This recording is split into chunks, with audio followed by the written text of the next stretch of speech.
I used to think I was mentally weak before I started doing hard things outside. What if physical challenge is the training ground for a stronger mind? Mental toughness means resilience, discipline, and adaptability under pressure. The trail doesn't care if you're tired, anxious, sleepy, or you just don't want to keep going. The trail goes on.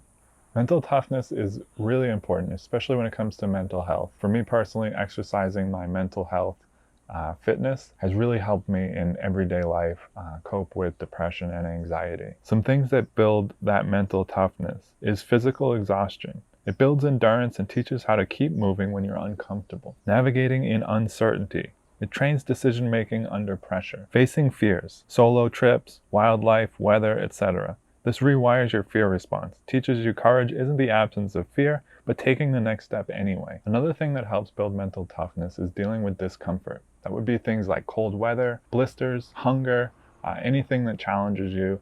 It's going to help you build mental toughness. I remember one trip in particular, I was hiking across the Grand Canyon. It was about 26 miles and a lot of elevation gain and loss. And it was super tough. It was the hardest thing I had ever done.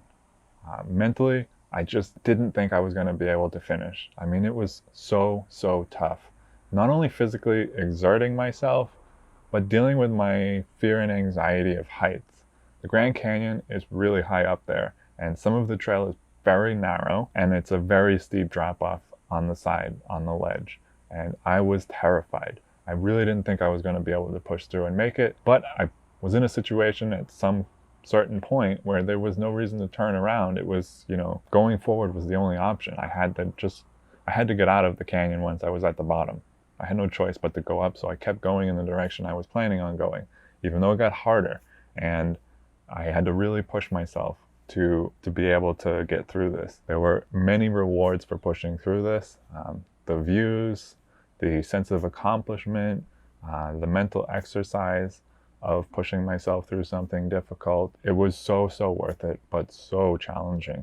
I highly recommend putting yourself in situations where you're challenged mentally and physically. It really helps build mental toughness. It helps with anxiety and depression, both things that I struggle with. One thing that you can do to kind of work towards this is to not run from discomfort. It's okay to be a little bit hungry on the trail. You don't always have to have tons of snacks and everything like that. It's okay to be a little bit uncomfortable, and it's okay to be sore and keep walking anyway. It's okay to get a blister, put some tape on it, and keep walking anyway. If you're trying to build mental fortitude, these are ways to do that. Another thing you can do is to do something outside of your comfort zone. This means, like I was just explaining, dealing with a fear of heights and doing a hike that involves heights and ledges. And as long as you're safe about it, you can push yourself past those comfort zone limits that you have. Another thing you can do is to go solo every once in a while. It's really good to get alone with yourself and face your inner dialogue. It can be really challenging as somebody who struggles with mental health to be alone with my thoughts. But by doing that, you're building strength, you're doing reps, you're building mental fortitude, and it's just really good for you. And there's a sense of accomplishment from doing things that scare you. So basically, I would encourage you that the next time the trail gets steep, lean in. That's where the mental growth happens. Hard trails build hard minds, and hard minds deal with mental health a lot better. So that's kind of the idea. Build mental toughness. It'll help with your mental health. It's great for just life skills in general and pushing through your comfort zone. Because now that I've got the Grand Canyon under my belt, I'm a lot more confident about tackling bigger and better adventures. So anyways, I hope you enjoyed this video and you found some value in it. Don't forget to subscribe, hit the thumbs up button, leave a comment and let me know what you think of this video. Anyways, thanks so much for watching, and I'll see you in the next one. Bye.